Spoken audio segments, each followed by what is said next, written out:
the scent of rosemary and garlic, the comfort of Sunday dinner. My daughter's announcement of a dream trip, followed by a casual decree. I was their designated, unpaid caregiver. It wasn't a question. It was the moment I realized I was no longer a mother, but a resource, and I was done being allocated. The scent of rosemary and garlic, the rich aroma of a slow-cooked beef roast, had always been the smell of Sunday at my home. It was a tradition I'd carried on for 40 years, a constant through marriage, widowhood, and now my role as the family's anchor. My daughter, Amanda, and her husband, Mark, sat at my dining table, their faces glowing in the soft light. Their 2 children, my grandchildren Leo and Mia, were chattering about school, their voices a familiar, happy soundtrack to my life. Mark raised his glass. "A toast," he said, his voice brimming with a satisfaction that always seemed a little too smug. "To the good life." Amanda beamed, clinking her glass against his. "And to finally booking our dream trip," she announced to the table. 15 years of marriage and we're finally going. 2 full weeks in Tuscany. A genuine smile bloomed on my face. "Oh, darling, that's wonderful. You both deserve it." And then it came, the casual, thoughtless sentence that would unravel everything. She turned to me, her smile not faltering for a second. "Mom, you'll be an absolute saint holding down the fort for those 2 weeks. I've already put the kids' school calendars and Leo's soccer schedule on your bedside table." The smile on my face didn't so much fall as it froze. It became a mask, a brittle piece of porcelain I was afraid to move lest it shatter. The warmth of the roast I'd spent all afternoon preparing seemed to leach out of the room, replaced by an Arctic chill that started deep in my bones. It wasn't a question. It wasn't a request. It was a statement of fact, a scheduling note for the unpaid live-in help. In their grand plan, I wasn't a person to be asked, but a resource to be allocated. And in that silent, clarifying moment, I knew I was done. My late husband, David, used to call me the family's North Star. It was a loving term, meant to describe my steadiness, my role as a guiding light. But in the 5 years since he'd passed, I'd gone from a star to a satellite, my orbit fixed entirely around Amanda's family. The shift had been so gradual, so insidious, that I hadn't even noticed I'd lost my own light. It started with small favors after I retired from my 40-year career as a registered nurse. "Mom, could you possibly pick up Leo from school? I'm stuck in a meeting." "Mom, Mia has a bit of a fever and I can't take the day off." Of course, I said yes. What mother wouldn't? To be needed was a balm for the raw wound of grief. But soon, "Could you possibly" became, "I need you to." And my yes was assumed before the question was even finished. My weekends were no longer my own. They were buffers for their social life. Then, a year later, came the suggestion, wrapped in the guise of loving concern. "This big house must be so lonely for you, Mom," Amanda had said, her hand on my arm, her eyes full of practiced sympathy. "All those empty rooms. Why don't you sell it and get a smaller apartment closer to us? Think of it as an investment in family. It would be so much easier for you, and for us to see you." So I did. I dismantled my life, piece by painful piece. I packed David's clothes, his books, the scent of him fading with every sealed box. I sold the house we had built together, the garden I had lovingly tended for 3 decades, the rooms that echoed with a lifetime of memories. I moved into a neat, soulless 2-bedroom apartment just 10 minutes from their sprawling suburban home. The 2nd bedroom, meant for my sewing and hobbies, quickly became a permanent sleepover room for the grandkids. My help morphed into an unspoken, full-time job. I was the default after-school care, the emergency sick day solution, the chef for most weeknight meals because Amanda, a teacher, was exhausted, and Mark, a financial advisor, worked late. My book club membership lapsed after I missed 4 meetings in a row. A planned trip to the coast with 2 old nursing colleagues was canceled with a week's notice because Mia got an ear infection. My own retirement savings, which I'd carefully managed, were often dipped into for extras for the kids, Leo's expensive summer soccer camp, Mia's orthodontic braces, the new tablet they needed for school. Mark had even offered to help me manage my portfolio, which I now recognized as a gentle way of assessing my resources.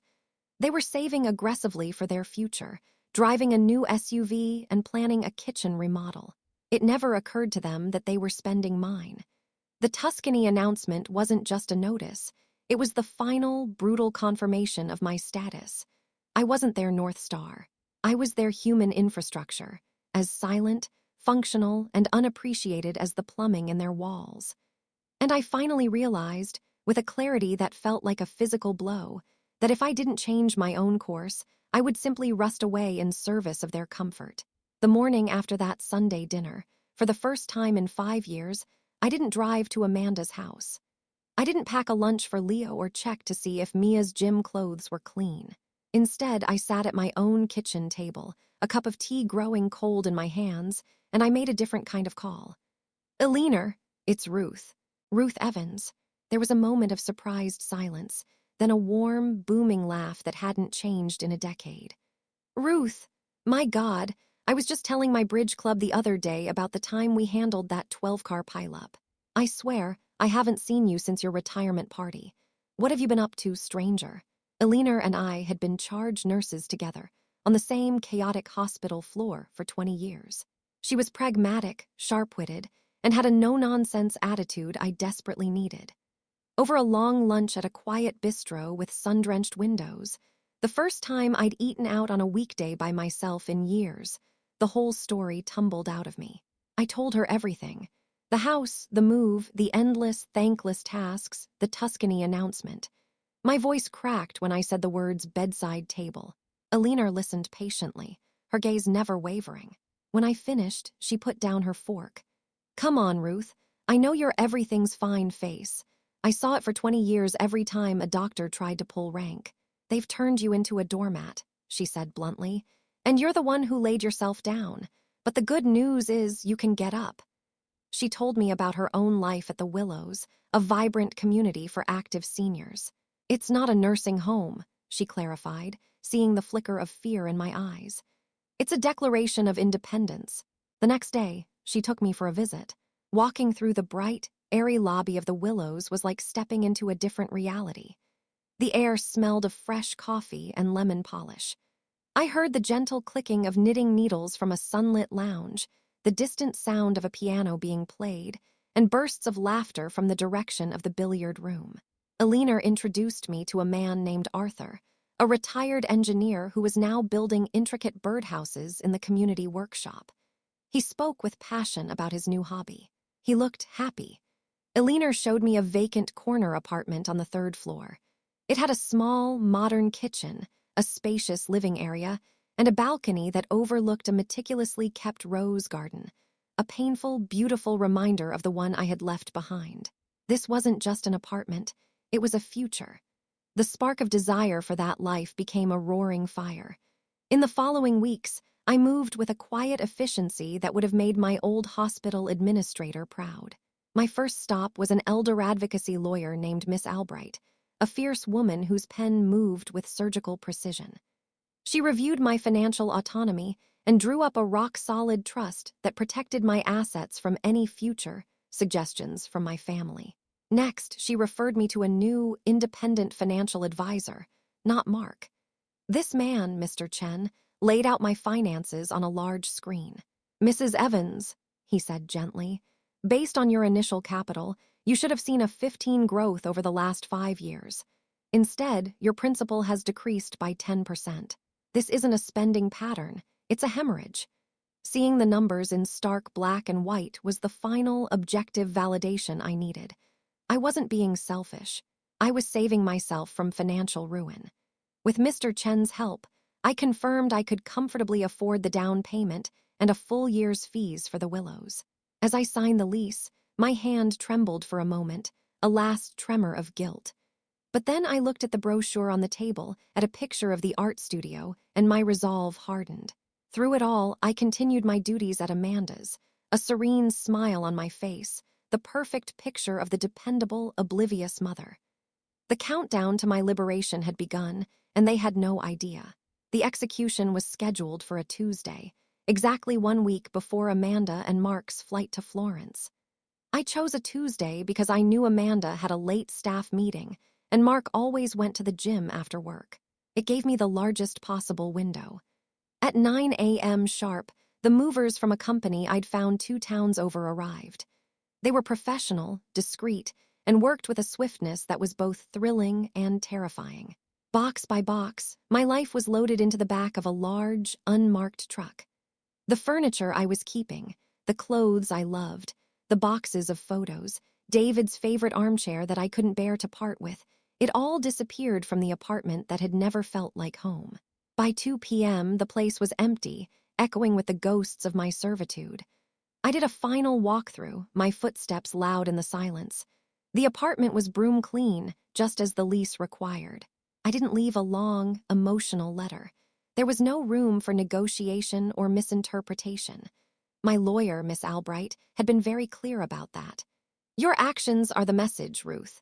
Don't dilute them with words they can twist. So I took a plain white envelope. Inside, I placed the apartment keys. On a single sheet of crisp, white paper, I wrote a few simple, devastatingly final sentences in my neatest cursive. Amanda, I have moved to a new residence to begin my own retirement. I wish you and Mark a wonderful trip to Italy. Regarding the care of Leo and Mia, you will need to make your own arrangements. Mom, I sealed the envelope and with a piece of clear tape, affixed it to the center of the front door. That evening, I was in my new apartment at the Willows, unpacking my favorite mugs, when my phone began to buzz. It was Amanda. I watched her name flash on the screen, my heart pounding a nervous rhythm against my ribs. I let it go to voicemail. A minute later, a text message. Mom, where are you? The landlord just called me, said you broke your lease and left the keys. Call me now. Then a call from Mark. I ignored it. Then a string of frantic texts, each more hysterical than the last. Are you okay? Is this some kind of joke? Mom, we leave for Italy in a week. What are we supposed to do? The panic in their digital voices was palpable. For the first time, the well-oiled machine of their life had seized up, all because one small, free-moving part had quietly removed itself from the engine. I turned my phone to silent, sat in David's armchair, and watched the sunset from my new balcony. The chaos was no longer mine to manage. The first few months were a strange, intoxicating blend of silence and newfound noise. The silence was the absence of my phone buzzing with demands, the lack of a frantic school-run schedule dictating my mornings. The noise was the sound of my own life returning.